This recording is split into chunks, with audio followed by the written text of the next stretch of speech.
Hello again, everyone, and welcome to One-on-One. I'm Martin Falls, and we have a very special guest today.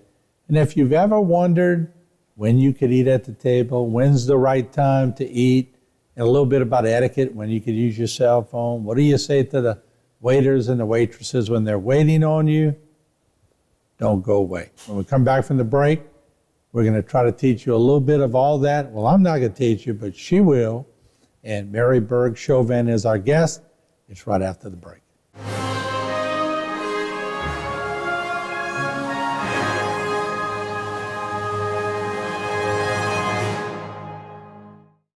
One-on-One is brought to you by the Law Office of Waits and Downer.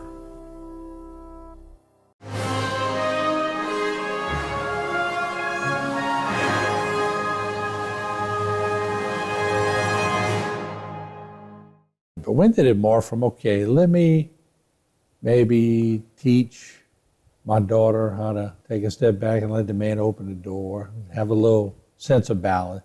When did that start morphing into how many people could sit, and then before you take a bite, how many people had to be served, and different things like that? You know, I started off with little children. Okay. So in my living rooms in the summer, I was teaching school during the school year, and then in the summers, I would have little classes with the kids. When the parents of these children said, my businesses need this, can you come teach my children? Complexity came in. Then I'm like, oh my God, when am I going to teach the big people? And they didn't really want dining.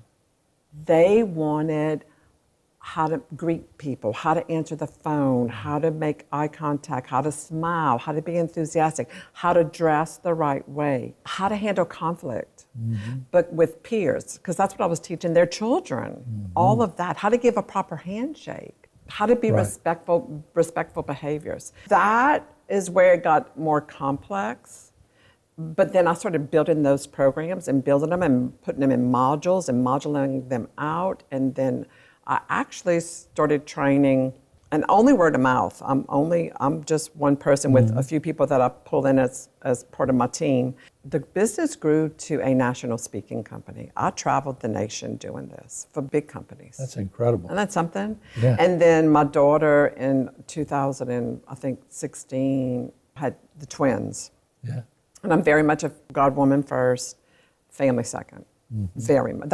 I live by that. Yeah. And then work is always third. So when those babies were born, I knew I had to stay home and be more local and stay here. But I even traveled the state of Louisiana working in hospitals. So I even trained all across the state. Y'all did well with your daughter, because everybody who knows Melanie, what a personality. I'm so proud of her. And so accomplished. Yeah. Won awards and large amounts of money. I mean, she a gift. She does good stuff. She really makes a good But that's impact. my point. That just doesn't happen. You got to sow the seeds. And then when you see it coming back as a mother, it's got to make you feel pretty Or even good. a grandmother Yeah, now, because now the twins are 11, and now I'm babysitting for T's grandbaby, all right? And because that's what I want to do 2 days a week. And I'm like, okay, one of the twins is 11. I'm like, you know what? You 11 years old? I started working at 11 years old. That's when I started working, and I was babysitting in my neighborhood. I thought, Mama's going to hire you, and you coming to work with me. And this summer, she's working with me. Wow. And I pay her, and she helps me with the baby. Is she learning? Oh my gosh. Yeah. And loves it. Mama, you don't have to pay me. Oh no, this is a job. Right. You getting paid. That's incredible. And then she's learning under me. So she's going to pick up your etiquette. Yes. Yeah, that's pretty cool. Phyllis. We could pick on Phyllis a little bit, because Phyllis has been running the hospital for years. And she's one of those women that it wasn't just given to her. She worked her way up. Yes, she worked. And she was a tremendous nurse to start off, then running the nurses division and working her way up. But her sense of business is incredible. So when you're working for someone like Phyllis, and she knows that you're prepping people that are going to be maybe one day taking her place, does she give you parameters, or does she say, Mary, do your thing, or does she give you parameters? So this is what I find with Phyllis. First of all, she's impeccable with her manners and her etiquette. She knows what to do and how to do. She has to correct me. I'll tell anybody, if you know me, I know a lot of stuff, but I have to practice it too. All right? So sometimes you have to teach what you have to practice. I will confess that. Yeah. But Phyllis knows her stuff. So she very much impresses me with that, like how to behave in social situations. I find that she knows how to do that. At the table, when we go to lunches, big banquets and stuff, she knows what to do. Yeah, she can't act like she Not used to with her group everybody at knows, Vanderbilt. but I'm not That was joking. a fun group. But you're right. You got to have a governor. You got to tone it down and represent the position Well, you have. you wear certain hats. Yeah. Sometimes I'll say, okay, I'll go to that party, but I'm taking off the Miss Mary Manners hat. She's not coming. I'm not inviting her to this party. I'll say that. Back to Phyllis. So what I find Phyllis does is she pulls in the right people. And then she says, here's my big picture. And because she's pulling in the right people, and she kind of knows that they can get her to where the vision is, and she lets them go do it. Right. Now, I thrive under that. You just give me your big picture. You might have to give me some direction every now and then, but other than that, I got it. When you started doing all this, all the friends around you, like if y'all have functions and y'all sitting down and all your friends are sitting at a table, do they go, Yes. Mary, is it okay if I eat now? Yeah, they do. Even when I go to all these other events, oh God, I'm sitting next to Miss the etiquette lady. They say the Right. etiquette lady. And I'll say, I'm not working. You're not paying me. I'm not working. Yeah. So relax, enjoy. I'm not working, so I'm not going to correct anybody. That would be bad now, manners. correct me if I get this wrong, because I think one time when I interviewed you way back, I'll take the group. If we go out for Christmas or whatever, and there's a lot of people at the table waiting to be served. If two people's plate comes out first and everybody isn't served yet, and somebody goes to take a bite, I go, You do that, Martin? oh yeah. You do.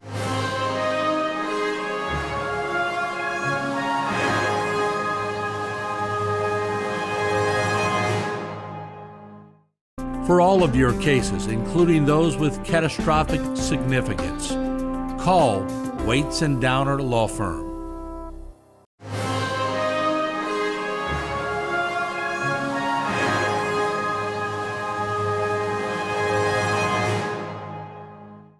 Is it 6 have to be served? I couldn't remember. the Very number. good question. Okay. That is a good question. And I've had to look at that more than once. If it's a group of 8 or less, you wait for the whole table to be served. Okay. If it's at a private party, like yesterday we had the Chamber of Commerce luncheon, and so we had a round table. I'm not real sure how many people we had, but in a situation like that, I waited.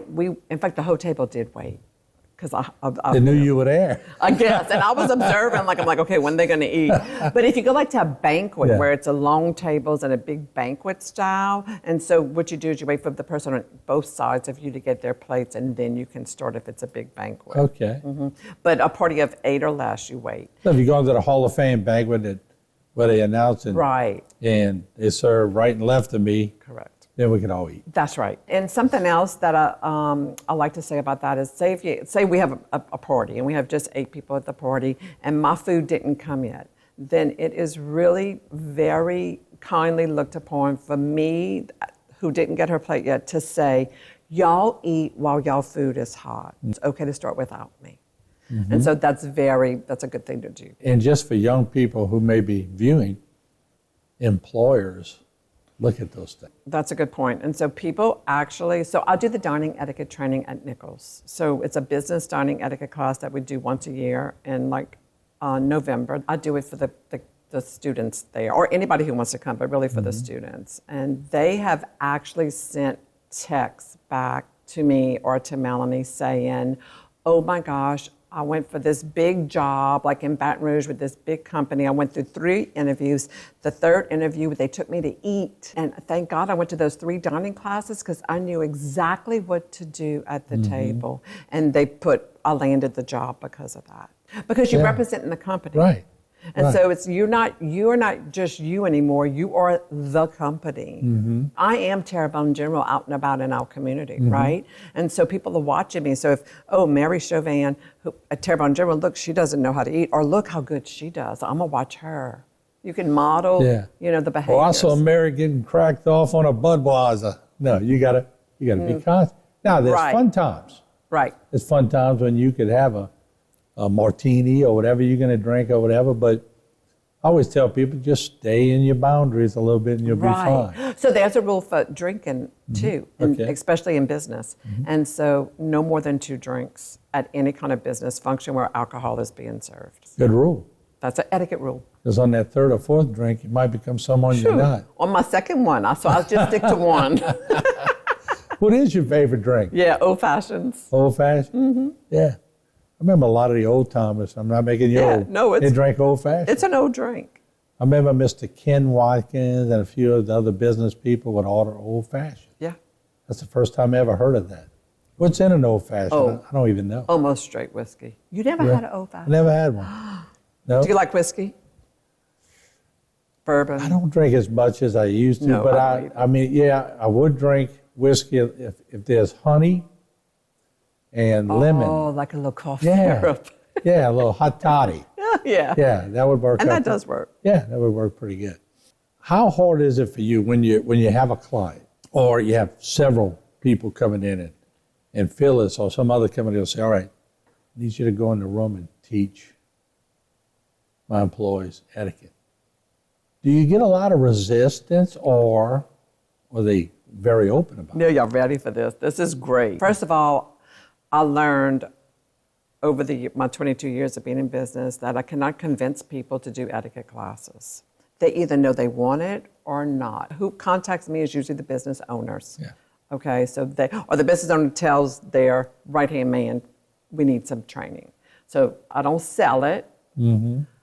What I do sell is the style of how I teach it. And so, yes, people do not want to take etiquette classes, and I know this. So that's where I put in, that's where you're saying how I'm so friendly and we funny. Insert that into a training program. Make it fun. I make it fun. Make it like, let me tell you, look, you don't have to do any of this. And I will tell you, nobody, I'm just going to throw these ideas out here. Mm-hmm. And now you know, at least you know. And so if you're ever in a situation where you want to use it, mm-hmm. Or don't. It doesn't matter. Their own free will. At least you know. Yeah. At least you know. If I go into an organization and say, everybody just take one tip from today, that's it, one, the whole organization will change. When I used to go to the Saints game, and I'm sitting there with my nephews and my brother-in-law at one game, two girls are sitting right in front of us, and they got their phones. And, and they had the clicker on where you could hear. And it's hard to hear in the dome, but you could hear it. They're right there. So you know me, I just leaned over and said, who's more important than this game? And they go, we're texting each other. I know. I said, wait, y'all are texting each other. They're like, have we lost conversation? Do you find that? Okay. So we're in a culture change with that, very much a culture change. Mm-hmm. And different organizations have different rules around that, different policies, different standards. Healthcare is still very much a face-to-face organization, so are banks. And so very much that is still the norm, but that is a culture change. One of the most requested programs I do is on technology etiquette. Mm-hmm. And when I say technology, that includes texting, taking calls on a cell phone, Facebook. So it's anything technology. How to send a professional email, because you're representing the company now more than ever non-verbally through the written word of text or email.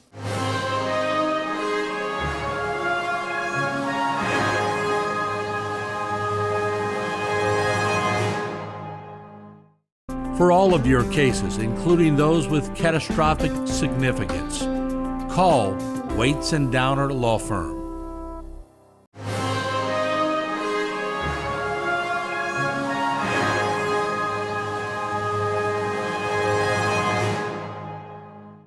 How to send out a proper resume. Melanie does that. We get resumes sometimes that are written like text messages with abbreviations. That's right. And so that's a prime example of the culture change that we're going through right now. And I think what's going to happen is, we're of the generation where we were not born with screens. Okay. Right. And so we the ones, we are the ones at this point, pretty much the business owners, right? And so we're the ones who are expecting these behaviors. Well, we're going to be moving out. So these younger generations fixing to move in, and then they're going to set their expectations. So I think very much, Martin, and it's just the time, it's always happened like this, is things will change. Am I old-fashioned? Yeah. Am I stuck in my ways? And is that okay? Yeah, am I stuck in my ways? I don't know. It's a morphing between the age groups. So, and here's something that I ask. Are you okay if we are talking like this, if my phone is right here, and if I see it light up and if I go like that while we're talking? Are you okay with that? No. No. Or, okay. So, and they would say no. They're just like you, right away, no. Unless they were a doctor or heart surgeon. Okay. Yeah. And we always have exceptions, right? Right. So as the time went on, I would ask the questions, and some of them would say, "Yeah, maybe I'm okay with that. Yeah, I'm okay. Yeah, I'm okay with that." I would go, I was blown away. Then I was like, no, the culture's changing. The culture's changing. And so I would ask them, give me my hour. Everybody take your cell phones off the table. Make sure it's on silent. I'm going to do it too. Take it off the table. Just give me this hour to be with you. And then what I would see, you ready for this, was this. Oh, yeah. On the watch. And then I was like, okay, if you can't beat them, join them. But I'm not joining them. Right. But I'm just, it is what it is. I mean, it is what it is. And there's no quality focus. And really, I mean, you're in a hospital and you're there to care for people. I'm like, this could be like a safety concern right. to me. To me, it is. You could be at a movie and you hear ding, right. ding. Right. Now look, I miss the old days of one time. I'll never forget a funny thing. We're all sitting at the table and Daddy's sitting there and my sisters all say, "Daddy, sometimes we're trying to reach you and yet Martin's on the tractor or fishing and we can't reach you." And he said, "You need to get a cell phone so we can reach you." My dad looks at all of them and goes, "Y'all are assuming I want y'all to reach me." And that's true. Right. That's exactly He was right. there to be at peace. That's right. I'm happy you brought that up Yeah. because yesterday I was doing a presentation yesterday and that came up. Like, how soon do you have to answer your cell phone or respond to messages or call people back? Number one, it depends what the expectation of your business is with that. Mm-hmm. But please know, that phone is not your ruler. Mm-hmm. That phone, it's okay. Back in the old days, if you weren't home, you missed the call. And you didn't even have an answer machine to pick up. Guess what? I'm going to call you back. If it's an emergency, let me know. When I see the phone, I'll call you back. But you don't have to be tied. You do not have to be tied to that phone. You do not need to be a slave to that machine, that screen. Mm-hmm. And you don't. It's a choice. And even at our age, let's be honest, we've become so used to the phone. We were joking the other day, Mr. Joe Waits, Joe, our DA's dad, had a phone in his car when we were growing up. Yeah. And one of my jobs one summer was to run errands for Mr. Joe. And he had a phone. Mm-hmm. I mean, it looked like a land phone, but it was in his car. So was that before the bag phone? Oh, well before the bag phones. Yeah, so it was like a real VHF phone? With kind of phone, yeah. Yeah. It would go to a mobile operator. And I would purposely drive by the park where my friends would be playing or whatever and roll the window down and get on the phone. And then look at them and go, "You are not," and go, "Oh yeah, I'm a big shot." And drive off. That's funny. And it was, That's funny. But anybody who had a phone in their car was important. Yeah. Now, everybody has a phone.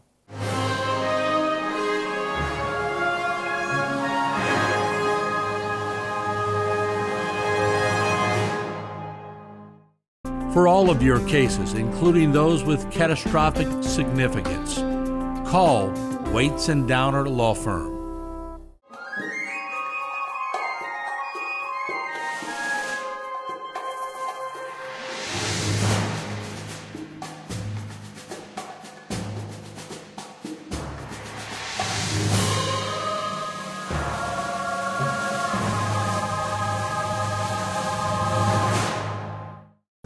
This one-on-one program has been brought to you by the law offices of Waits and Downer.